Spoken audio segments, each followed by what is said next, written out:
नमस्कार दोस्तों, आज इस लेक्चर में हम देखेंगे multi storey building greater than 15 metres in height, उसके इलेक्ट्रिकल नॉर्म्स क्या है।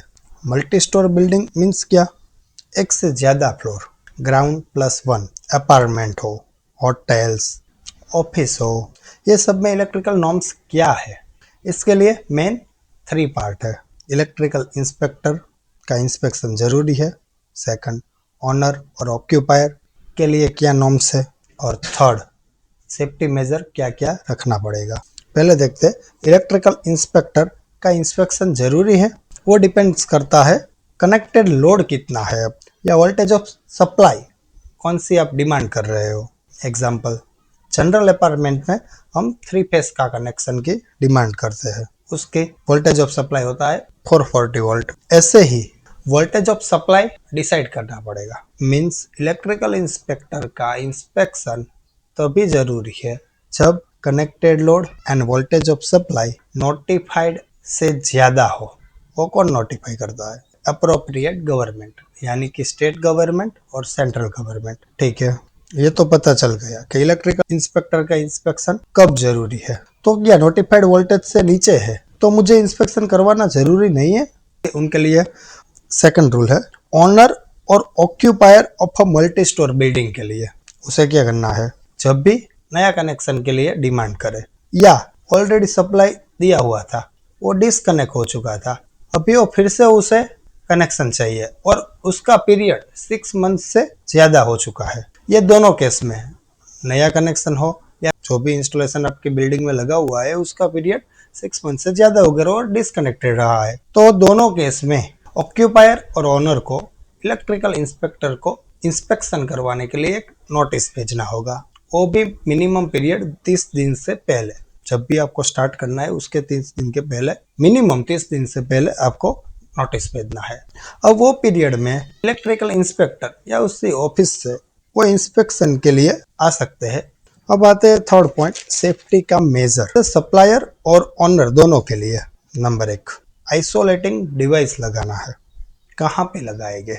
जहां पे भी आप सप्लायर सप्लाई दे रहा है उसका मीटर होगा, मीटर के पास में फ्यूज बोर्ड या आइसोलेटिंग डिवाइस लगाओगे, वो कट आउट करेगी या सर्किट को ब्रेक करेगी।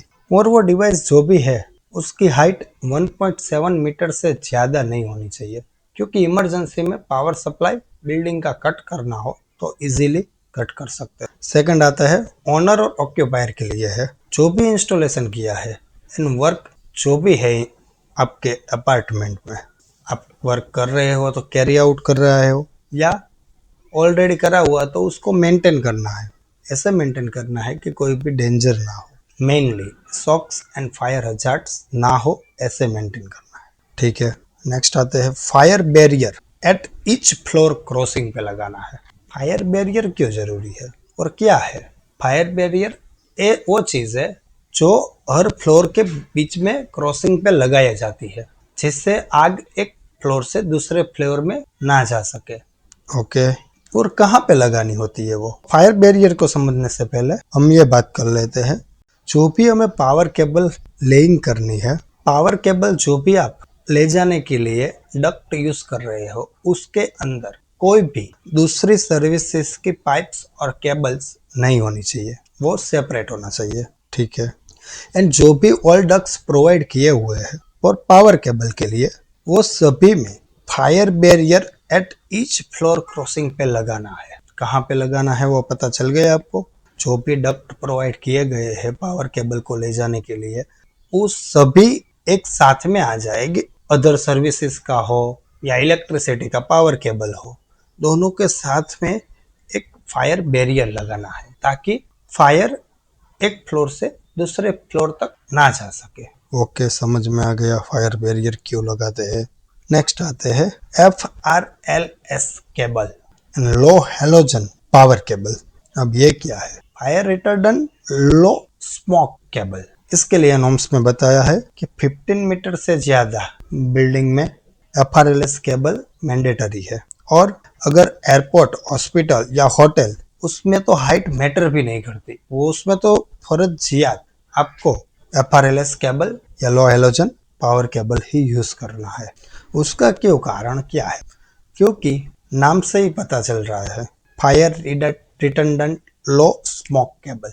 जब भी फायर होगी तो उसको कंट्रोल करेगा और उसमें स्मोक भी कम आएगी। जो भी एक्सीडेंट हम देख रहे हैं आजकल, उस पर फायर की वजह से कम लोग की डेथ होती है और ज्यादातर डेथ स्मोक इनहेलेशन की वजह से होती है।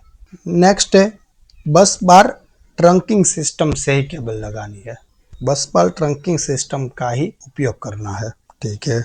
Lighting protection as per standard होनी चाहिए। लाइटिंग प्रोटेक्शन क्यों यूज करते हैं वो तो आपको पता ही होगा। जब भी रेन के सीजन में बिजली का चमकारा होता है तब वो प्रोटेक्ट करती है। वायरिंग का वेरिफिकेशन करना है एज पर स्टैंडर्ड। स्टेयरकेस के जो पैसेज होते हैं उसमें इलेक्ट्रिक मीटर को रखना नहीं है, क्योंकि वो भी डेंजरस हो सकता है। जब भी कोई हजार्ड्स होता है तब वहीं से ही पास होना होता है, इसलिए। Thank you.